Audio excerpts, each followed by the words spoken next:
For this setup, I have a cassette loop that I made. It's just a little bit of cassette tape that's just going round and round. It's not very long, and I'm going to stick that in the Tascam 4-track.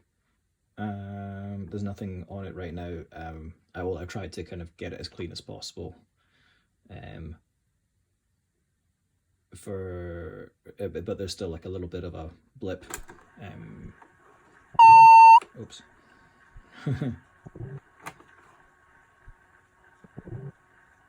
That little kind of, I couldn't get rid of that.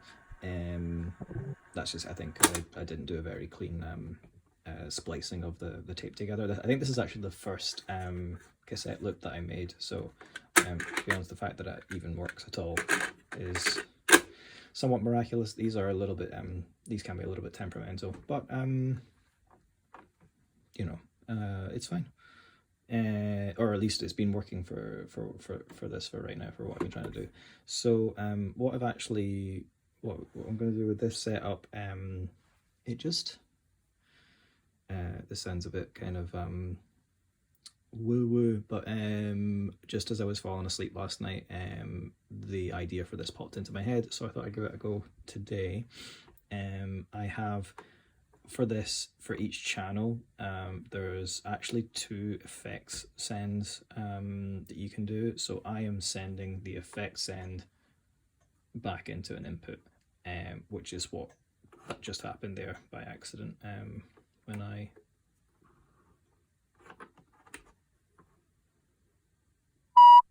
pulled that fader up. That's it feeding back. Now, I guess the small issue, it's maybe quite a big issue. The issue I've been having with this, which I'm not sure quite how to resolve, is just like how hot that signal is versus what actually kind of you're able to kind of hear back recorded on the tape. It's fine for making, for what I'm going to do now, which is going to be like, I'm going to like just get this to feedback on the 4 different channels and then kind of have that recorded on the tape and play that back. But what I was kind of hoping might be kind of practical is to be kind of able to do this sort of in a live setting. But at the moment, the volume, the level discrepancy between that and what plays back on the tape is too big for it to be kind of practical. Like the fader affects the pitch of this, but there's also, you can see there's a sweet spot where it kind of just stops. So like, I'm not really able to play around with this too quietly. I don't totally know how I would resolve that just yet, but it doesn't really matter. For the purpose of what I'm doing right now, I'm just going to show this. So I'm going to actually set this to be recording on a loop right now, and then so this is going to be going into channel 1, and let's just feed that back, and maybe so if I play that back now.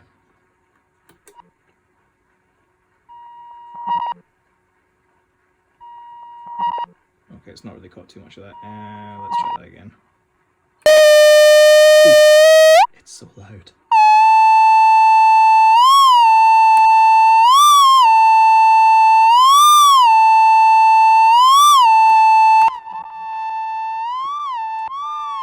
Okay, so it's recorded that now. But you can hear now like the volume difference between that. So sounds kind of, I think it sounds much better when it's kind of coming back on the tape. Like, it's obviously gets rid of a lot of the harshness. I obviously have this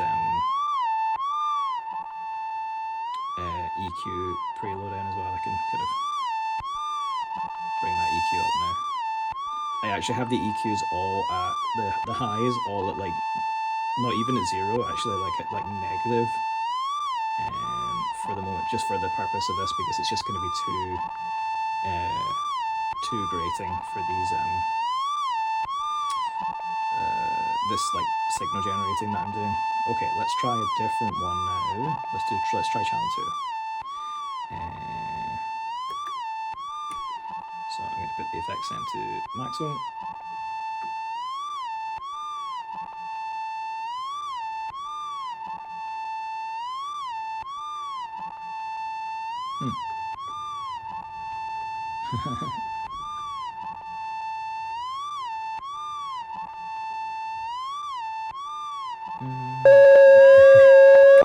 Just dodgy parts, I guess.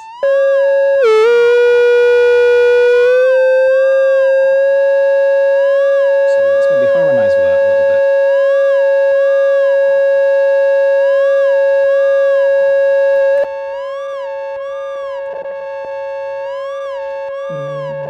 Maybe I'll do a little bit more there.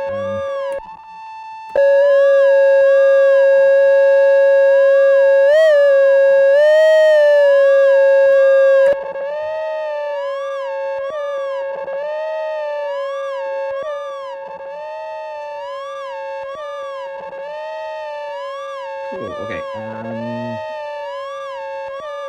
For the third one, I don't know, maybe I'll just turn this.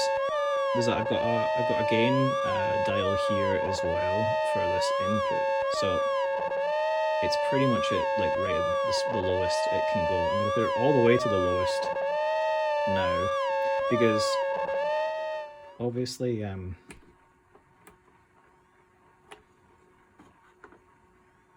as is clear here, like you can kind of, there's so many different things that are affecting like the pitch and the tone here.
With this effect send is like I can effect send channel 1 or channel 2, channel 3, like, and that is just going to be like whatever like there's like coming out of here is just going to be going back into the input. So if I put this to this mode here,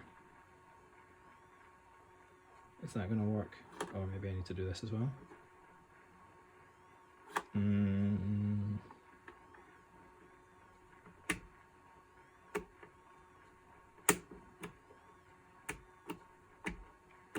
No, I was hoping that I would get like these channels, what's coming out of these channels coming into here, but that doesn't seem to be working.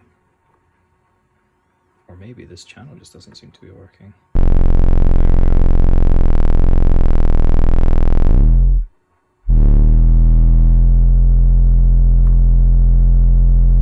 Yeah, that doesn't seem to have any... Oh, I need to turn these up first, that's what. So yeah, it's quite hard to kind of judge. Okay, so if I turn these up now, but then do this, like these will actually be coming into this channel. So it's easy to get mixed up with these things. So if I flip this back to contain mode, it's maybe just...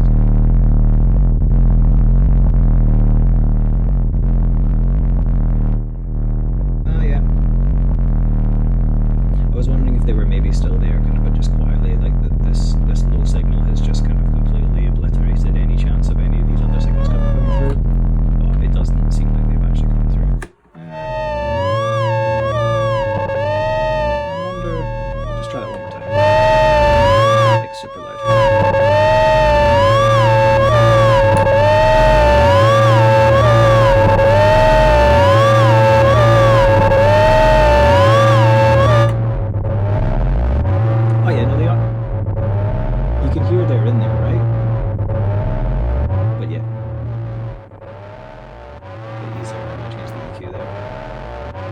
So that's like, that's all of these, but then with this other thing happening in the fourth channel. So I've got this almost kind of cleaner sounds, if you can call it that, with these ones here. And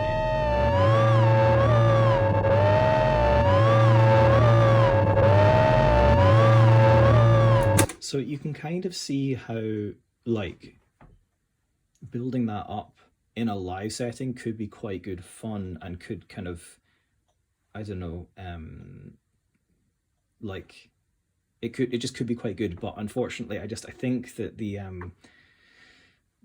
volume, like there'd be a way of doing that, but like just the level differences between that, what the feedback is versus like what is playing back off the tape, it's just, they're just too different. I think it's gonna sound kind of too clunky.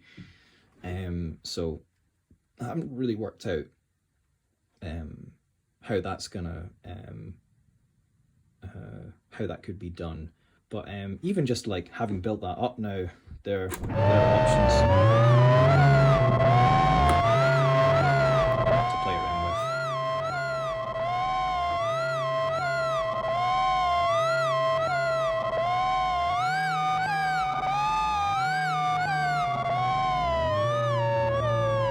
To play this kind of almost like an instrument now.